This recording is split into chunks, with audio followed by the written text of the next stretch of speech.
Doctor Hiren Gohain ছাৰে তেখেতৰ যিটো মানে বিদ্যায়তনিক দখল বা তেখেতৰ যিটো পাণ্ডিত্য, সেই পাণ্ডিত্যৰ জৰিয়তে অসমীয়া ভাষা, সাহিত্য, জাতি, সংস্কৃতি এই সকলোবিলাক দিশৰ ওপৰত সাংঘাতিক ধৰণৰ এটা অৱদান আগবঢ়াই আহিছে। আৰু তেখেতে যেতিয়া চিন্তা এটা কৰিছে, সেই চিন্তাটো আমি যিটো কওঁ, আমি সাধাৰণতে যিটো দেখোঁ ছাৰে বাতৰি কাকতত লিখিছে বা বাতৰি কাকতত তাৰ আলোচনা কৰিছে, কিন্তু তাৰ ঊৰ্ধলৈ গৈ সমসাময়িক বিশ্বত সেই সম্পৰ্কে কেনেকুৱা ধৰণৰ তাত্ত্বিক বিতৰ্ক হৈছে, সেই সম্পৰ্কে কেনেকুৱা ধৰণৰ বৌদ্ধিক আলোচনা হৈছে, সেই দিশবোৰৰ ওপৰতো খুব গভীৰভাৱে আৰু বিস্তৃতভাৱে তেখেতে অৱলোকন কৰি আহিছে। এই কথাবোৰ বহু সময়ত আমি উপেক্ষা কৰোঁ বা সেই কথা সম্পৰ্কে আমি অৱগত নহওঁ।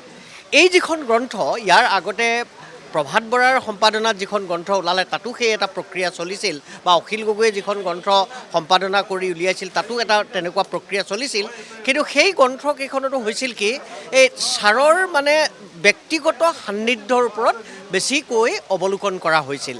আজি যিখন গ্ৰন্থ প্ৰণয়ন কৰা হৈছে, সেই গ্ৰন্থখনত ছাৰে আমাৰ সমাজ জীৱন, জাতি বা সংস্কৃতিৰ বিষয়ে, সাহিত্য সমালোচনাৰ বিষয়ে তেখেতৰ যিটো বৌদ্ধিক পৰিক্ৰমা বা তেখেতৰ যিটো অৱদানৰ পৰিক্ৰমা, সেই পৰিক্ৰমাত ব্যক্তিগত প্ৰশস্তিৰ ঊৰ্ধলৈ গৈ এটা বস্তুনিষ্ঠভাৱে পৰ্যালোচনা কৰাৰ চেষ্টা কৰা হৈছে।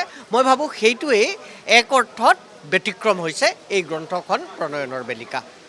আচলতে কিতাপখনক মই অলৰেডি কৈছিলোঁ তাতে যে কিতাপখনত আমি কি কৰিছোঁ, তেখেতৰ ছাৰৰ বিভিন্ন সৃষ্টিৰাজিক আমি মহিমান্বিত কৰিব খুজিছোঁ।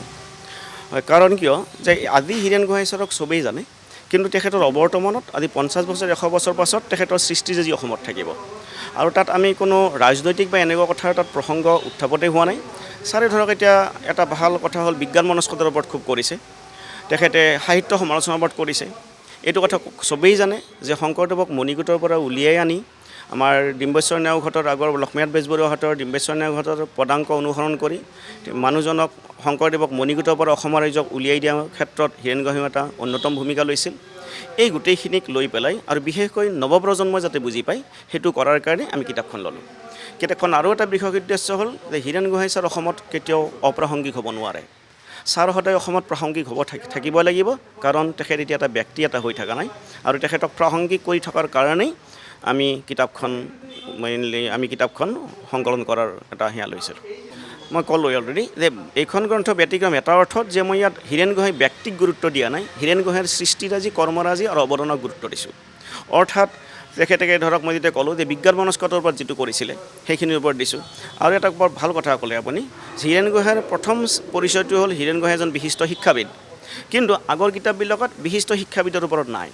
এইবাৰ মোৰ এটা ইয়াত মই নিবন্ধ এটা লিখিছোঁ, আমাৰ কটন ইউনিভাৰ্চিটিৰ ডক্টৰ গৌতম শৰ্মাই লিখিছে, সেইটো হ'ল বিশিষ্ট শিক্ষাবিদ হীৰেণ গোহাঁই। কিন্তু হীৰেণ গোহাঁইৰ শিক্ষাবিদ হিচাপে তেখেতৰ মূল্যায়ন তেনেকৈ বিশেষ আগতে কৰা হোৱা নাছিল। আমি এটা প্ৰচেষ্টা লৈছোঁ, যদিও আমি কমপ্লিটলি সম্পূৰ্ণভাৱে বস্তুটো কৰিব পৰা নাই। গতিকে কিতাপখনৰ মই ক'লোৱে মহিমান্বিত কৰিব কাৰণটো হ'ল সৃষ্টিৰাজি, ব্যক্তিজন নহয়, সেইটো তাৰ বিশেষত্ব।